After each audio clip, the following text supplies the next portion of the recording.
Well, good morning, good afternoon. Hey, welcome to TopLeft's webinar this month about project management. Want to welcome you all here. I know that you're all busy, and so I appreciate you taking the time to come and learn how to do project management with Kanban. So thanks for coming.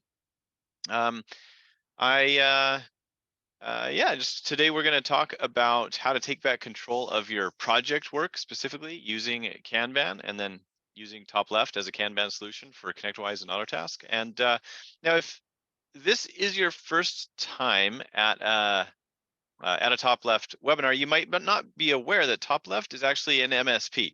We come from an MSP called Kerkhoff Technologies in the Vancouver area since 2007 or so.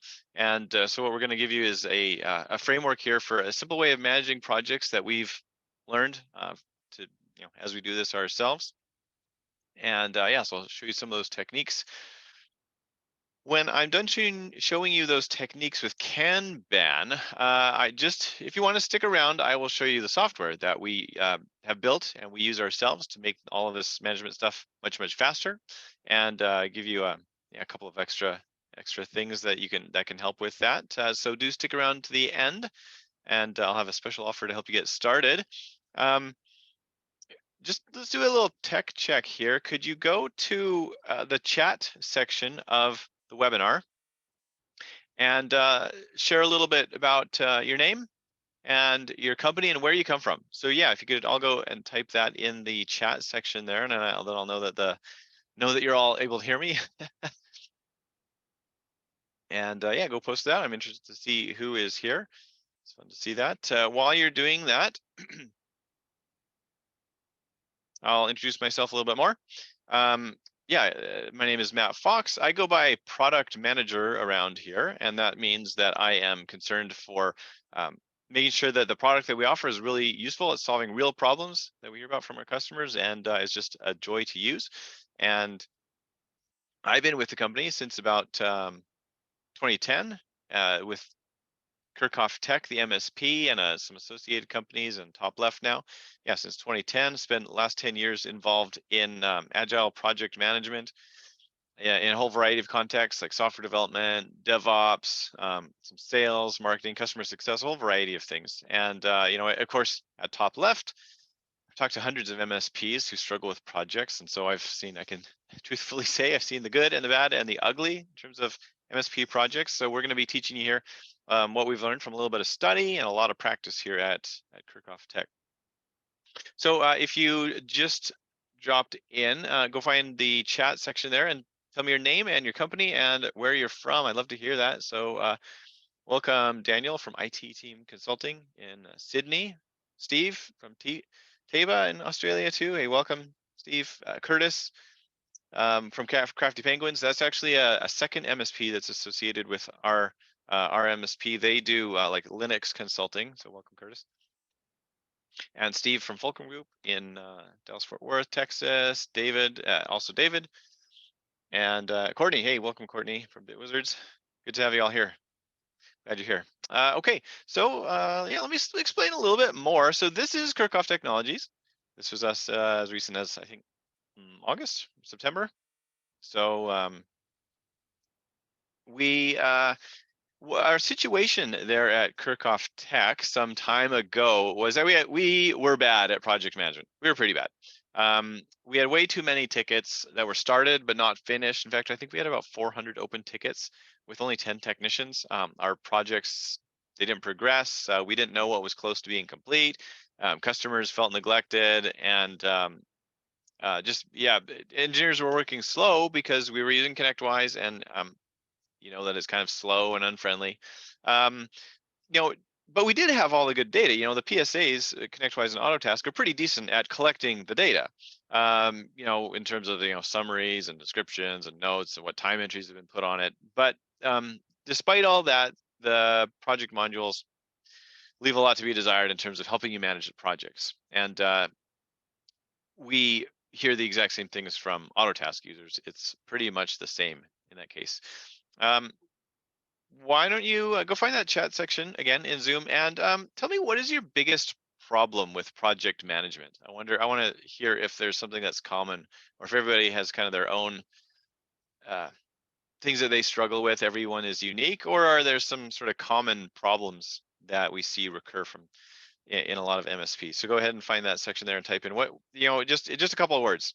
What's the biggest problem? As you're doing that, I'll tell you a little bit more. We knew about Kanban and some agile techniques from some of the background that we had in software development. And so we decided to try that in our MSP projects, and we found that actually it works pretty well. So we made really big improvements in our project management. And obviously we're still very busy, but we feel way more under control, and we understand our own work and how to make our customers really happy. So today I'm going to keep you, give you some of the key functions for project manager in MSP using the Kanban way. After that, as I mentioned, I'll show you the tools that we now offer to make it fast and easy. And then I'll also offer some time to ask questions. So stick around to the end and I'll be happy to answer your questions. And the webinar is going to be recorded, and we will send it out to everybody at the, once it's posted, we'll send that out. Okay, so Courtney says visibility with projects. Yeah, if there's one word that could wrap up a whole series of problems, it's, I think, visibility. And Daniel says being able to quickly and easily prioritize project tickets across multiple projects. Yeah, I hear you. And yeah, so we'll talk about that. Okay, so some of you, I'm sure, are new here and haven't heard a lot about Kanban. So let's talk a little bit. Just let me introduce. What are some of the? What is it? So this is a Kanban board. This is the most recognizable part of Kanban. It's by no means the only part of Kanban. There are additional ideas behind it other than just visualization, but this is what most people would think of when they think of the word Kanban. It's this board with that, which has columns that define the stages of the work, and little indicating, little cards here that show the work items. Basically, what is the work that you have to do?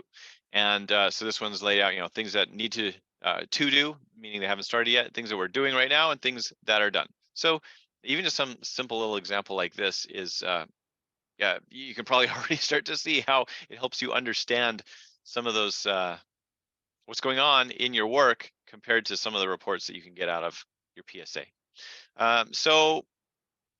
But like I said, it's not just the boards.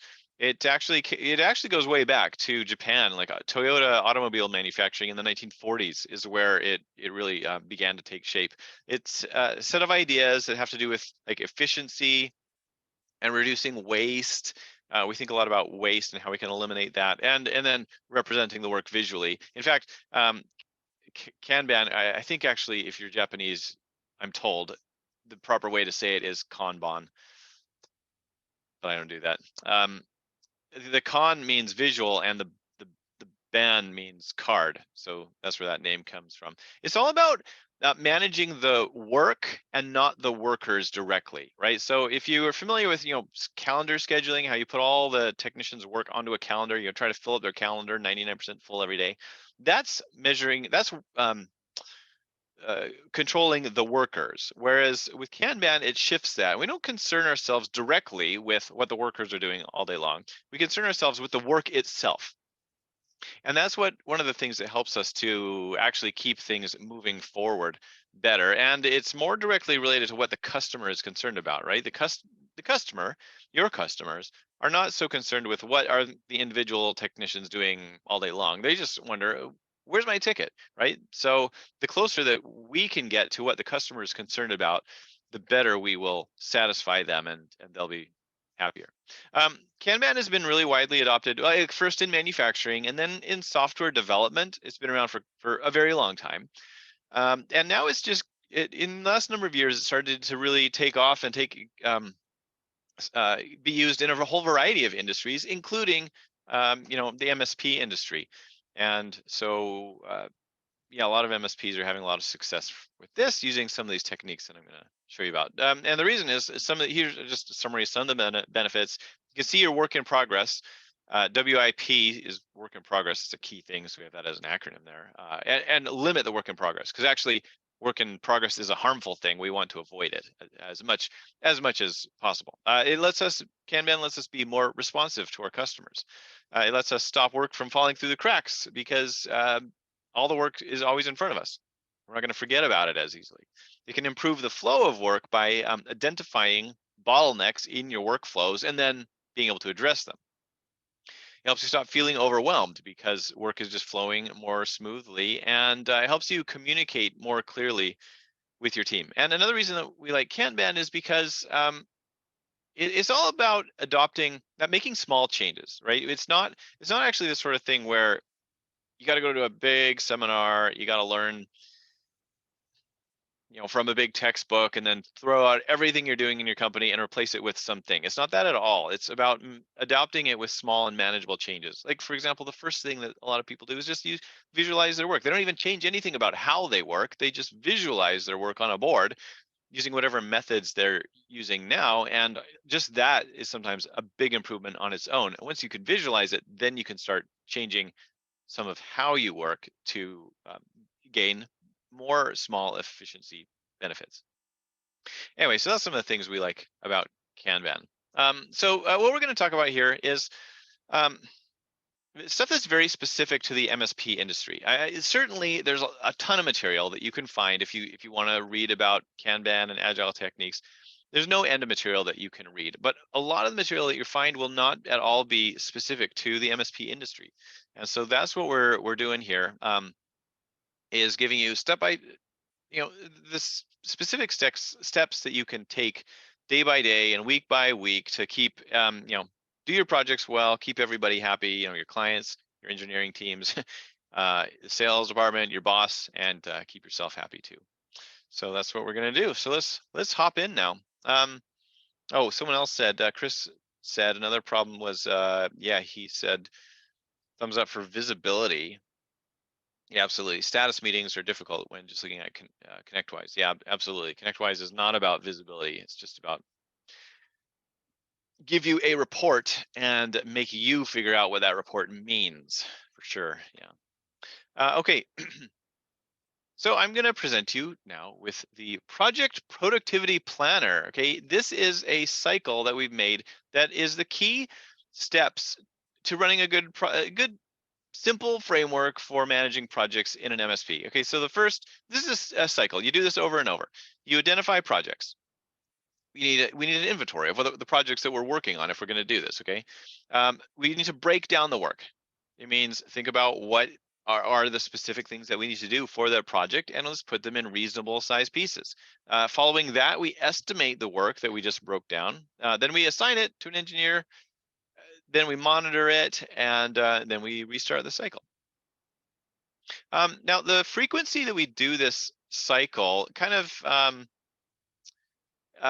there's more that I could say about this, but basically, Kanban calls for just doing it sort of continuously. You just loop around, and once you're done, you just keep going. There's another idea called Scrum. You may have heard of. It's a really well-known agile framework, and it calls for sprints, which are a period of time, like 1 week or maybe 2 weeks, are common choices. And you're just always working in periods of this sprint. And so if we're doing something like that, you would do this cycle at that frequency. So first step here is identify projects. So this is how you would use a Kanban board to identify the projects. And actually, it doesn't even look like a Kanban board yet. That'll come in the next step. But what we're going to do here is make horizontal groups. The Kanban term for that is a swim lane. And we're just going to make a horizontal lane for each project that we know that we are responsible for right now, and write his name there. And you might write his company too, obviously, but just here's my example. Now, a project is going to be anything driven primarily by you as the MSP, not driven by the client. All right, so it's not. I mean, obviously, it's not reactive stuff like help desk. This is going to be stuff that has like multiple tasks.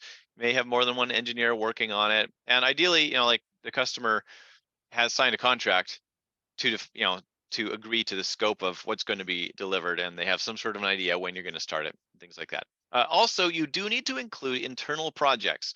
For example, if your engineering team is, they work on billable stuff, but they also have to work on replacing your RMM solution, something like that. Okay, then you do need to list that, even if it's not billable. Otherwise, you're going to get a wrong idea about how much capacity you have if your engineers are actually not. Um, if you omit the non-billable things, but they actually still do need to work on that. Okay, so that's the first step, identify projects. Going on to the next stage, we're going to break down the work. So breaking down the work is just making the tasks and the tickets and the tasks that describe the specific bits of the work that you need to do to complete that project. So on Kanban, you would write one task. Now, this is, for example, this is if you were going to put this on a wall. Okay, you might actually. So this is, some people have done this before, just to keep it super simple. They maybe take some painter's tape. They make lines for columns on the wall. You'll see that in the next step when we have more than one column. And they write the names of the tasks on sticky notes, and they just stick that in the right section on the wall. Okay, super simple. So if you were to do that, you'd write one card per ticket task, and then you rank them, okay?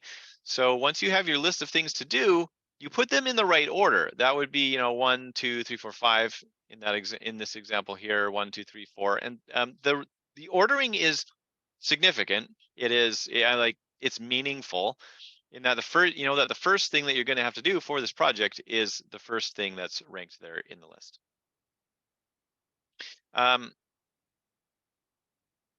For the next, how much work do you need to do? Like how much of the project do you need to do this for? What we say is we do it for whatever is the next major phase or milestone for the work in that project. We do want to plan a whole phase or a whole milestone all at once, but we don't want to do the entire project all at once. That's not really agile. I mean, now you may have to do some really high level planning to get your, for sales purposes, so what to quote it out at, but that doesn't mean you necessarily have to do all of the really detailed planning during that process. But now we've reached the stage where you do need to do some fairly detailed planning, but we don't do it for the whole project unless it's a very small project that only has one phase or one milestone. And the reasoning is, um, it could be that that project gets canceled sometime, or it could be that we break things down. Like if we were to do the whole big project at once, we could break things down, and then as we get started on the project, we learn more about that project, and then we realize that we were totally off when we did all of the all of the initial work, right? So what we would suggest is do one milestone at a time. Do it like per cycle. So Kanban, you're kind of doing it continuously. For if you're just doing Scrum, then you would see, okay, when we start the cycle, is there any new project that's coming up that we're going to have to start this cycle? So we need to do that work for this upcoming cycle. It could be nothing in that cycle for a particular project if the project hasn't progressed very much. Also, it could be nothing if it's the project that comes from a template. Those are the best kind of projects because you've already done the work. It's really low risk. You even have a template that defines everything. So it could be that this stage is mostly already done if it's coming out of a template. Now, the most important part of this stage is don't miss anything. And that's part of the reason that we do it milestone by milestone, is because then at least you can be thinking in terms of what's all the deliverables for this milestone so that you don't miss anything, because that's the biggest risk for blowing up your project budget. Another question is like, how big do you make these tickets? Here's some recommendations for that. Tickets should be a single cohesive unit of value for a customer. Something that can be added or removed or changed that doesn't depend on too much else. So like, for example, maybe you're doing a cloud migration, email migration project. You might just migrate the virus scanning service to the cloud, if it works both cloud and on-premise, and then you can switch it over, the rest of the system over to the cloud in the future. Okay, so that could be a single ticket. Ideally, it's something that can be done by a technician in one sitting. They can sit down, they can do the whole scope of the ticket, and then they're done. If you know in advance that it's going to have to be handed off to somebody to do a second part of the work, then that might be better as 2 tickets. And the really key thing here is that the description needs to be really, really clear, so that the everybody who's concerned about it has the same expectation of what's the scope of that ticket. So project manager, obviously, engineers, and the client too, each have this exact same understanding of what's involved, and especially when is that ticket done. So there's no disagreements about saying, engineer says the ticket's done, and the customer says, no, it's not done. It's not. It's missing this part, and engineer's like, the ticket doesn't say anything about that, right? We want to avoid that for sure. The next stage is about estimating work. So here's the first time now that we actually see some columns here, because we're moving beyond just the backlog. So this is where we estimate the amount of work so that you can make real educated decisions about prioritizing and assigning the work. And by the way, we delay the estimation again, separate from actually breaking down the work, because for the same reason, is that we want to learn as much as we can about some of these tickets, about the nature of this work before we want to learn as much as we can so that we can use that information when we need to do the estimation. That means we need to delay the estimation until the last possible moment. So in terms of using Kanban for this, you're actually going, so you would take work off of the backlog, whatever's at the top, because that's the stuff we need to do next. Pull it over to the needs estimation column, and it can stay there for a while. Like, you don't have to do this all in one sitting. It can wait there for some days or whatever.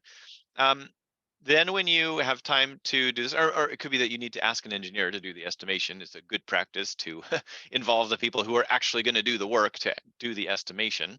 And then it gets a number put on it, and then it gets moved over to the ready call. Okay, so the number, it could be the number of hours. There's a few different ways to track it. I can't go into all of that in this meeting, but it gets a number. It's a budget, estimated hours or whatever, and it put in the ready column. Ready means it's actually ready for an engineer to do at some point.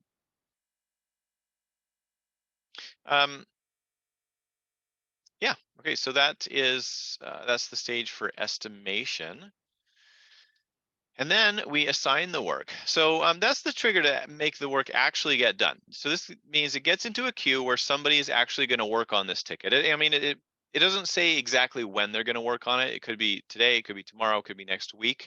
But I'll tell you a little bit more about this. But basically, the engineers are going to, when the engineers go and find new work, they're going to take from the top of the list. So it's still ranked in here. The ranking here means this is what the engineers are going to work on, the order they're going to work on it. And notice that the swim lane has changed. Okay, so in the last stage, we were still using the project swim lanes here. Now, we're going to switch these up a little bit. Now the swim lanes are the engineers. So you're going to have one swim lane for every engineer on your team.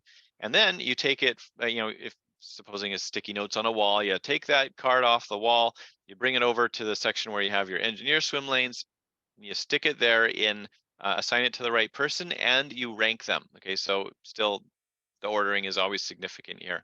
Top things are going to be done first. When you do that, you need to obviously consider everything that engineer is doing. If it's an engineer who's already super busy, then maybe you shouldn't assign more work to that engineer. You might need to consider what projects they're already working on, what projects they're familiar with. It could be that you need to consider some vacation time that engineer has coming up, right? There's a lot of things that you have to consider here. And most of these are not new things. These are things that you would be considering already, but just a reminder to consider all that sort of stuff. Yeah. Now, this is good for not just doing this work the first time, but also this is really powerful for reviewing, continually reviewing this, because you can always change this. Actually, like, just because you you do this once doesn't mean that you can't reassign some of this work. So, like, in an example here, if Terry gets stalled on some work that turns out to be way more difficult than anybody thought, then Terry's not getting through these tickets that are sitting in his queue to do. Could be that you need to take some of these tickets, take them away from Terry, because other stuff is stalled now, so he's not making much progress here, and assign this to Nicole. So this is, like, just because you set it there doesn't mean it has to be fixed there, and you can't change it. You absolutely can change it. And the Kanban board is really powerful for visualizing this, because even like a view like this, it's kind of challenging to build in ConnectWise or Autotask. So this is just really good visibility to understand who's busy with what.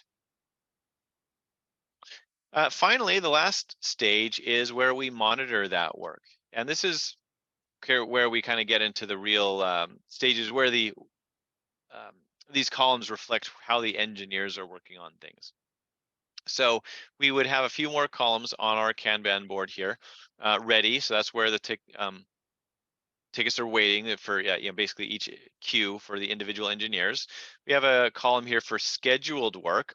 So what that means is that's something that needs to be, by the nature of the work, it needs to be done at a certain time and day. Usually that's because you need to coordinate it with somebody, like for example, going on site, they expect you there at a certain time. Or maybe it's a network outage that you told the customer was going to happen at a certain time, so it needs to be in the calendar. So things like that. Basically, there's nothing to do for that work until you get to the time in the calendar. Waiting is another key column. That's for things that are waiting outside of the team. The if most frequently that's waiting on the customer for some more information, but it could be waiting for a third party or waiting for a part in the mail, even something like that. It could, and then we have started. Some people also call this in progress. This is the work in progress, the WIP for each engineer. And so this is what really needs to be managed carefully to not let this get out of control. We do not want to see an engineer starting, 10 things, and that means that they'll just go really, really slow through all those 10 things. What we want to do is keep that to a minimum so that uh, when they start something, they can just immediately finish it and then get on to the next thing. And then of course we're going to have a column for completed there, indicating all the stuff that's done. So in terms of your monitoring, you need to mark you need to be watching these tickets for something, a variety of things that are concerning about these tickets. So one could be, for example, a ticket with an approaching due date, or maybe it's getting close to the budget, or it's getting close to the SLA, or whatever it might be. And then you might put an orange sticker on that card to say, this is of concern. I need to watch this more closely. It could be that maybe it's already overdue or it's already over budget. So that's a big problem. So then you put a red sticker on the card and to indicate, okay, already a big concern about this. We need to watch this very closely. You might consider how long a ticket here has been in that column. For example, we don't want to see stuff that it gets started, but it just stalls there maybe for like a whole week, like 7 days, it's been sitting in the started column and it hasn't progressed. Okay, that would be concerning. You'd want to mark that too. Now, in terms of like how we do this, in terms of the cycle here, this is something that you'd need to do somewhat continuously, and I don't mean like continuously throughout the day, but you need to do it, at least once a day, even if you're using like a Scrum mode where you've chosen the sprints. You need to you don't just do this once and then do nothing until the next sprint starts. No, you're kind of doing a bit of this every day, right? It's not intended to take a lot of time though. It should be pretty straightforward. We don't want to, like watching for these problem tickets is not the best use of your time. There's better things for you to do, so it shouldn't take too long. Some of the things that you can do to fix this are, if you get a technician that has way too many things started, then maybe reassign some of those tickets. Maybe they don't need to do all those things and assign them to somebody else. Sometimes if someone has too much work in progress, you stop assigning them new things. Maybe that would mean you clear out their ready column, or just tell them, okay, don't start on anything in the ready column until you've knocked out half of the things in your started column, something like that. Sometimes you can also split up a ticket.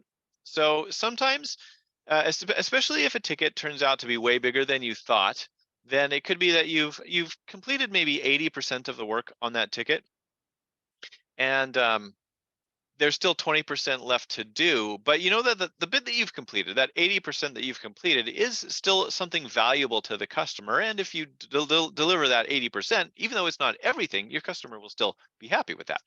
And so sometimes you can take that 20% that is not finished, take that off of that ticket, put it in a new ticket, and then you can deliver that completed work to the customer and say, okay, we finished most of what was in that ticket, and we think this is valuable to you, so here you go, this is completed work. The 20% that we didn't get done, that's gone back into our queue. Like we're not canceling that, we are going to get to that, but it was our belief that that was less important to you, and so that's going to go back into the queue, and we will definitely get to that and then let you know. And most customers are going to be pretty happy with that.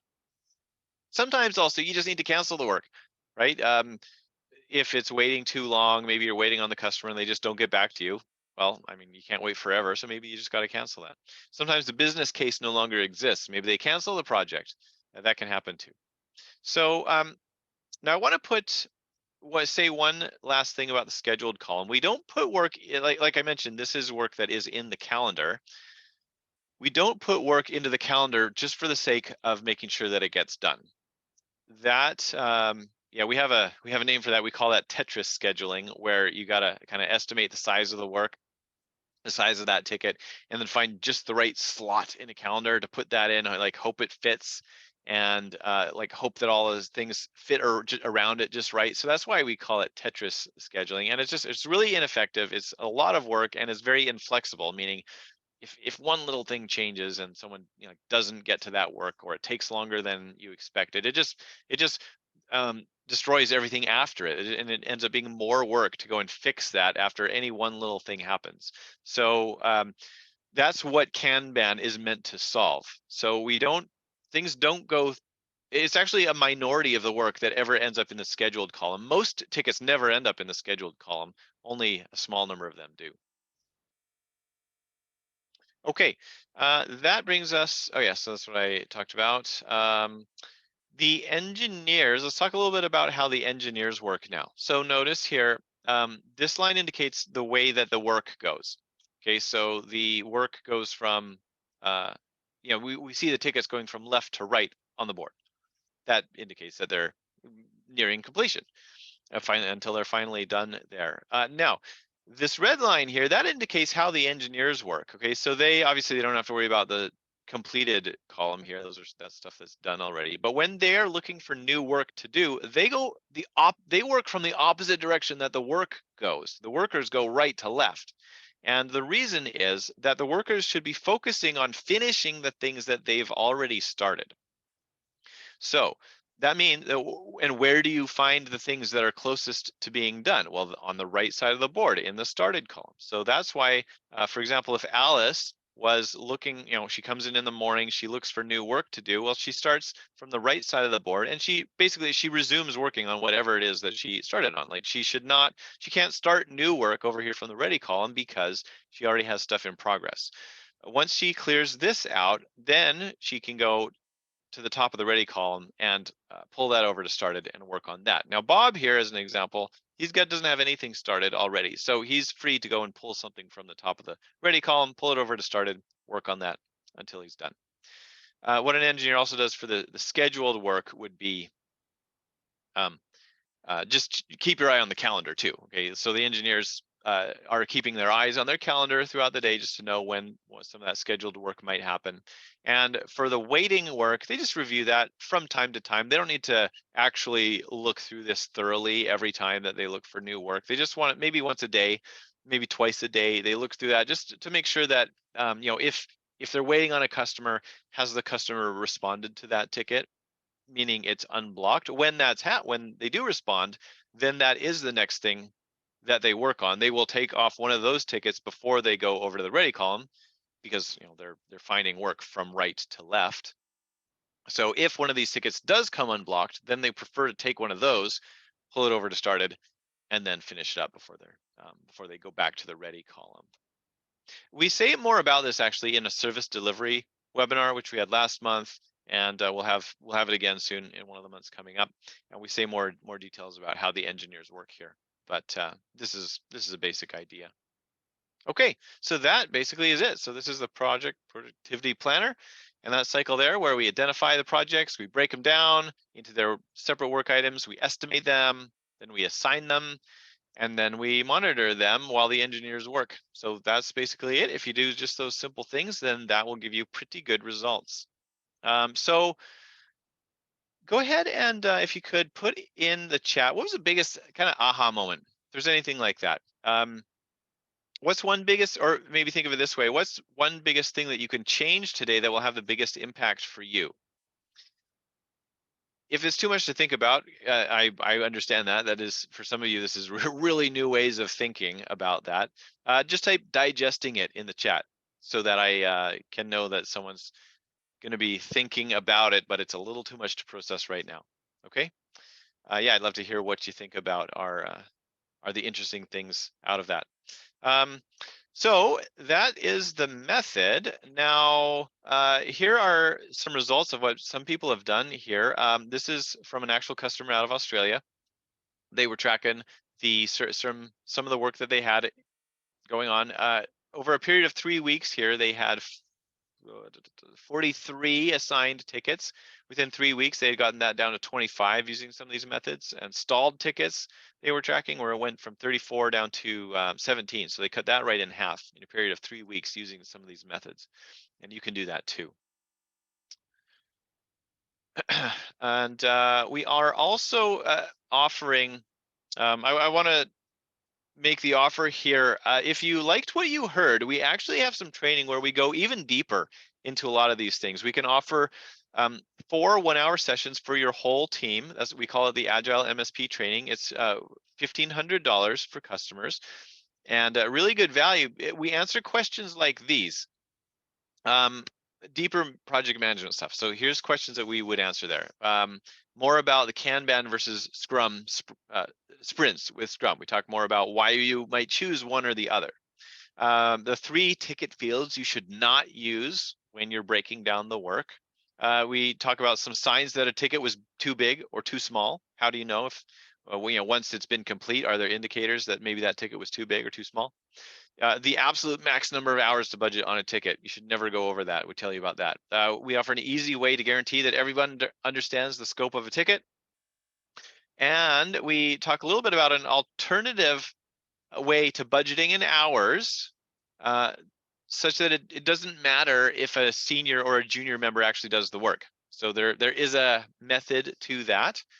And so that you can know, it doesn't matter if you can do some planning and capacity planning, and it doesn't matter if a junior engineer does this or a senior engineer does this. The way that we're going to estimate this, I don't need to worry about that. So that's kind of a cool method. I can tell you about that if you want to sign up for this training.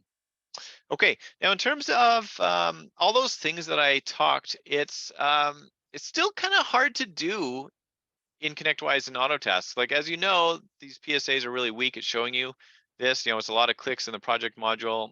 It doesn't, there's none of these boards for visualizing this sort of thing. You can't see multiple projects at once. Someone said that actually. Who was it that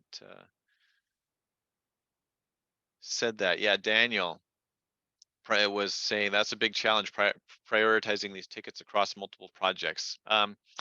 There's no easy way to monitor for bottlenecks or neglected work, and there's no way to rank those tickets. So you can't really do any of these practices just straight out of your PSA. You're kind of stuck with, sticky notes on a wall or something like that.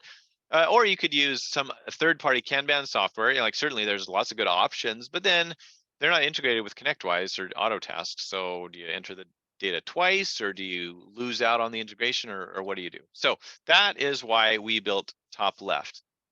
So because we didn't want to choose from all of those disadvantages, we wanted to have everything. So Kanban board is the best of everything. So you get the Kanban boards for all doing everything that I showed you here. You can see multiple projects at once, both at the ticket level and the project level. You can identify the bottlenecks.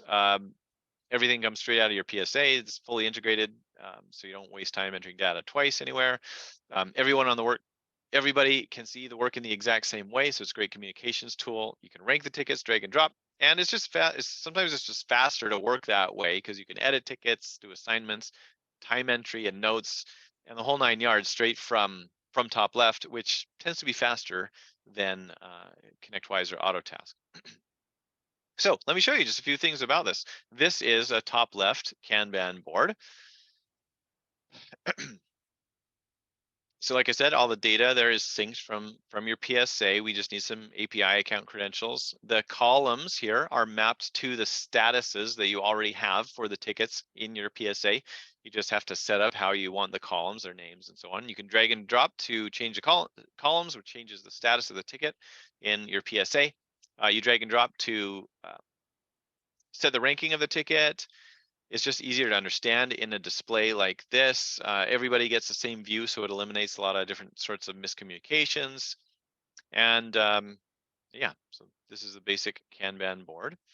Let me show you the project swim lane view that we have. So here is an example. Like this is directly it's the same as what I showed you earlier. We have a lane here for each project. Here's one project. Here's a second, email migration project. Here's a third project, and within that one, we see all of the tickets that and you already have these tickets and tasks in your PSA, and now we can see them this way. So this is the view that shows you the details of multiple projects at once.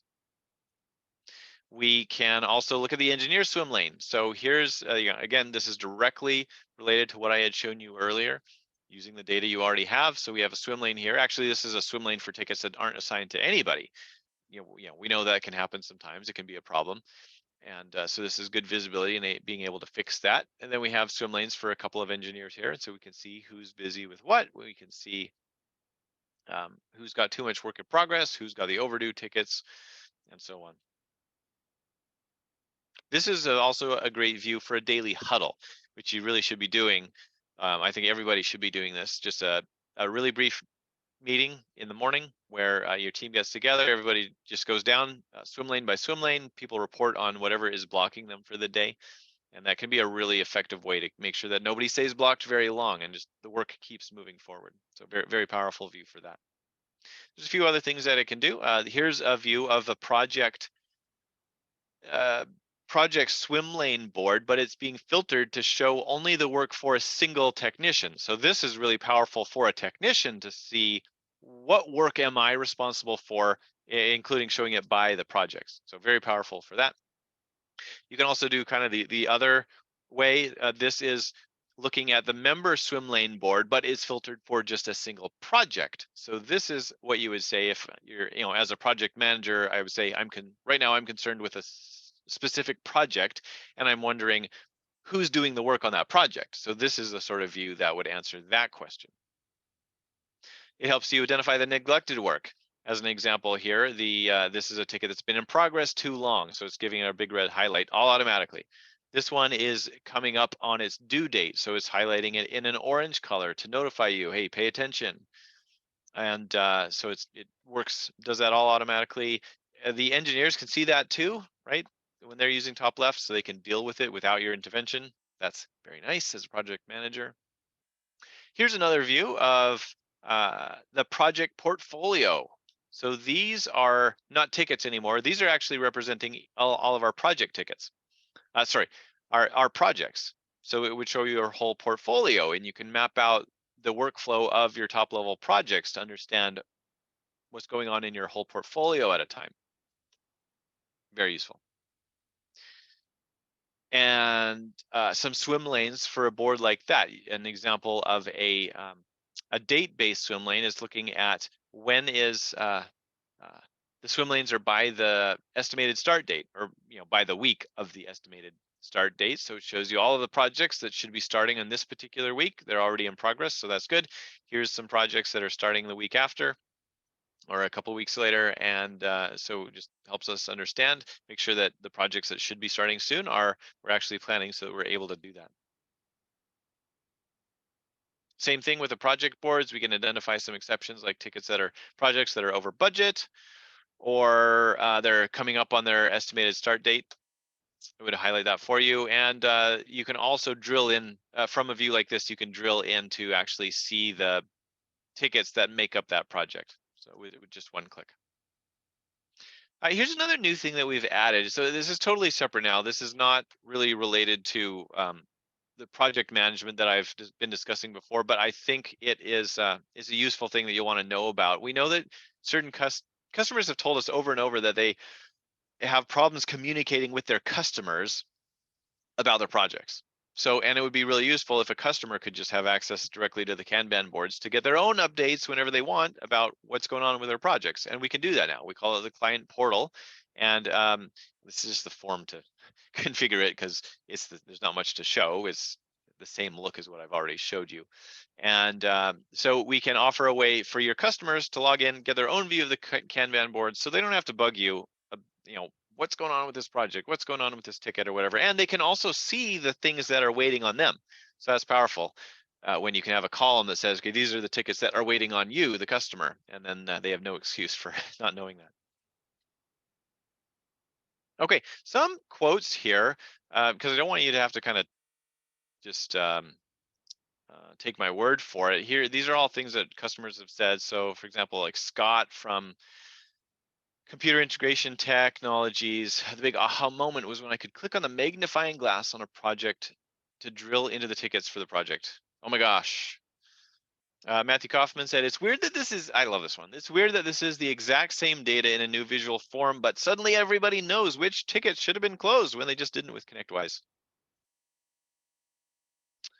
Another one here, Dale from VersaTrust says, using ConnectWise, our project meetings were taking longer and longer because of how the data was presented. Using TopLeft, what we learned from the completed ticket challenge, that's one of our training programs, we shortened our meetings by 50%.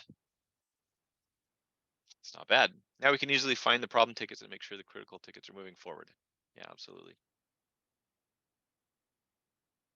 Okay, so I have something to offer, a good way to get started. Oh, and before I forget, actually, I wanted to let you know we have another project webinar coming up soon. PJ, could you put that in the chat for us, the registration page for that? Yeah, perfect. Thank you.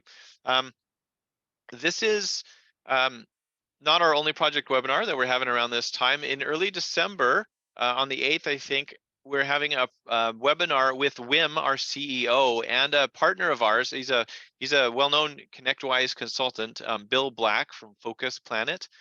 Uh, he does all sorts of ConnectWise consulting, but I think it's going to be useful for Autotask customers as well. And they're going to talk about project stuff. And Bill Black is definitely doing a lot of project stuff. He's a big user of our new client portal. Actually, he really likes that. And so I'd welcome you to like if you liked this, you're gonna like that. So go ahead and register there. It's another free webinar. Love to see you there.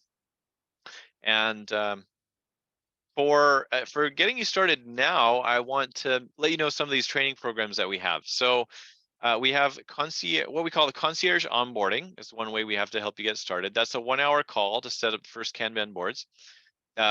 Basically, we say, okay, we listen to you say, okay, here's what you're trying to solve. That means we would recommend these particular Kanban boards, and we set them up for you. We just walk you through because we know that you don't need to learn another tool, right? You got better things to do. We just want to walk you through that, teach you how to do it so that you can continue the setup and keep you from all that stress. So that's $299 for that call.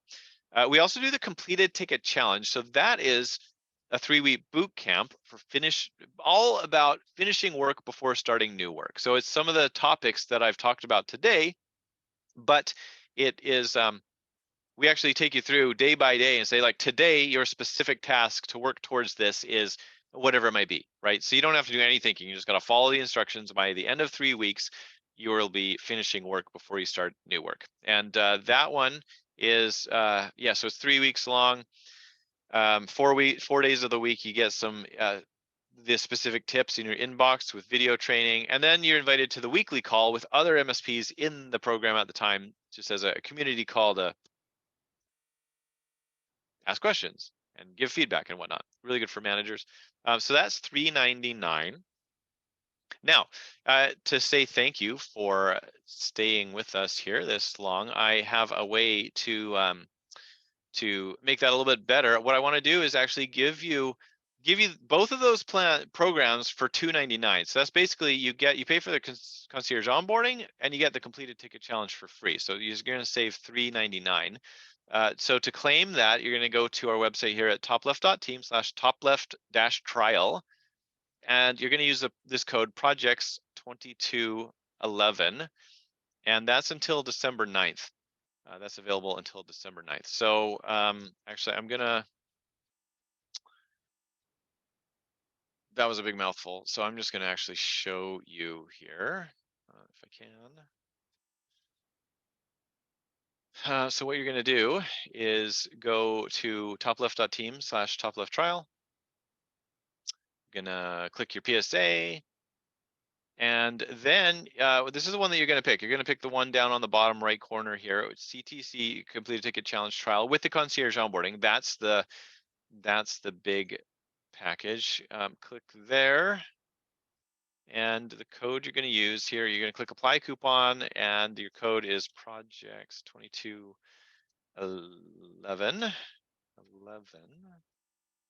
Okay, then you're going to pay $2.99. So you just proceed through that checkout, and it is going to be yeah. So you'll do that. Then you'll get some email instructions on how to set up the API member.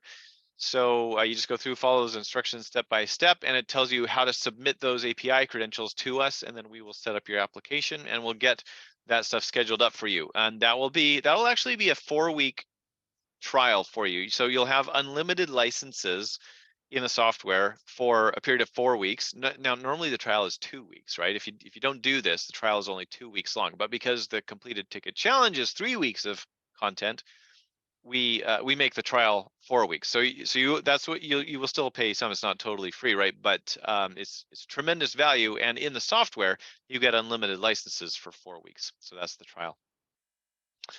And yeah, so I'll just print that out again there, so that you can see that.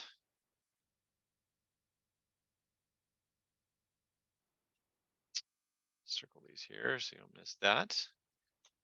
Yeah, so there you go. That is how we wanted to say thanks for coming to the webinar today. And yeah, we really appreciate your time. We look forward to being able to help you with, yeah, get started on finishing work before you start new work and being a lot more effective. Then you can, yeah, so I'll take some questions now. So go ahead into the chat and just toss any questions in there. I think there might have been some there already. So let me take a look. And oh yeah, I also wanted to review, what did people think was the kind of the aha moment there? So Daniel said minimizing work in progress. Yeah, absolutely. That's a new way to think for a lot of people. David was digesting it. Courtney was talked about working right to left. Yeah, so that's how the engineers work. Okay, so then there's a couple of questions. I'll answer those, and feel free to add more questions to the chat there. So David asks, dragging and dropping will alter the status in Autotask. Yes, it will, because there's a two-way sync there. And like I mentioned, and you understood, the columns are mapped to the various statuses that you already have in Autotask or in ConnectWise. And so you're right, when you drag a ticket from one column to the next, or a project task, you'll drop it there. That will go and change that ticket status to the map, or task status, to the matching status in Autotask or in ConnectWise. And it is possible to map multiple statuses to one column. If that's the case, then we'll actually just show you a prompt with all of the potential options, and you'll just one click, and then it will set it to that status.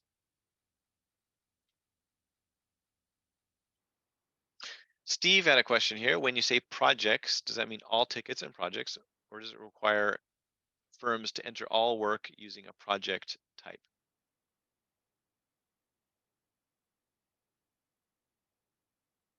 Okay, so just make sure, Steve, if I misunderstand you, you can add some clarifying comment there. So on a Kanban, a top-left Kanban board will show one type of work. It'll either show tickets, or it will show projects. Now, it's a little more complicated. In ConnectWise, it can actually show you, if you're a ConnectWise user, you will show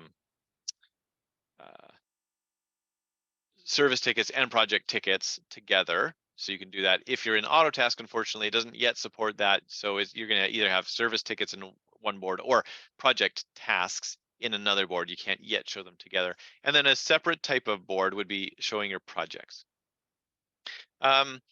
Okay, yeah, so Steve, you clarified that. What I've been describing today, well, actually, most of what I've been describing today can work in either. It will work in projects, or it will work in the help desk when you're making tickets.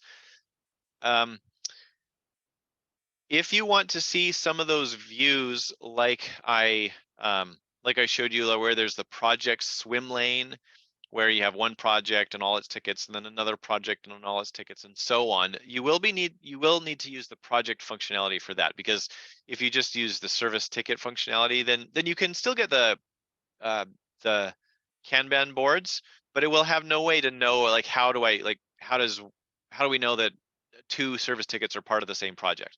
There's no way to know, really. So you will need to be using the project function for that with the tasks, and then make the individual tasks. So when you're doing the breakdown phase of the work, then you're making the various project tasks within that project. Now, you don't have to do that right away. Like, if I've definitely heard of, uh, I I've recently talked to MSPs who say, like, we're Autotask users, we just hate or actually the same thing for ConnectWise users too. So they say, we hate the project module in our PSA, so we just do everything with service tickets. Yeah, fair enough. I totally get that. So, and like I said with Kanban, like you start out with whatever you're doing today. You don't need to go and change how you're doing things just because you got Kanban now. So what I would say, if you are using the service tickets to manage some things, maybe it's because you can't stand just the project module. You can do that. You'll still get the benefits of the visibility from TopLeft, and then all you got to do is decide when the time is right to start using the project module, because now you have a good tool to actually make that usable. So when the time is right for you, then you start using the project module, and then you'll be able to take advantage of the new views, like the project swim lanes with the tasks within them. Yeah, hopefully I answered that question there. And then then you'd have a separate Kanban board that would show you the project overview and yeah, your whole project portfolio, and that would be a separate view, because it doesn't make sense to show projects and tickets all mixed together. Yeah. So Daniel had sorry, David mentioned, yeah, dragging and dropping was the aha moment. Make it easier for the engineers to keep up to date on the correct status. Yeah, absolutely. For sure, it can help. Let me tell you, actually, that's going to be the very first thing that you notice when for the first minute that you are in TopLeft with a board that's showing you your data. You're going to see all of the tickets that you thought were closed, but actually in your PSA, they're still in progress. That's the first thing that you'll see. And the good news is that it's super easy to fix. You just drag and drop them. So yeah, you can get some of that visibility just instantly when you use TopLeft. And Daniel had asked, we have techs working on both project and service desk work. Yeah, how does TopLeft help with this? Yeah, so just be perfectly clear. It is a bit better right now in ConnectWise mode. You can totally see all that work mixed all together. You can even rank it one over the other, so you can see, okay, like, first thing in the morning, I'm going to work on these two service tickets, and then I got these two project tickets after that, and it just shows it all in one column. Unfortunately, on the Autotask side, it's not quite so flexible. You will need to have two Kanban boards to show the separate work, the service desk work, and then the project work. Definitely, that's something that we want to resolve in the future. But still, it's still a benefit over what Autotask gives you, where it's hard to find that information and visualize it anyway. So even just having two places to see that on a Kanban board usually is still a big benefit.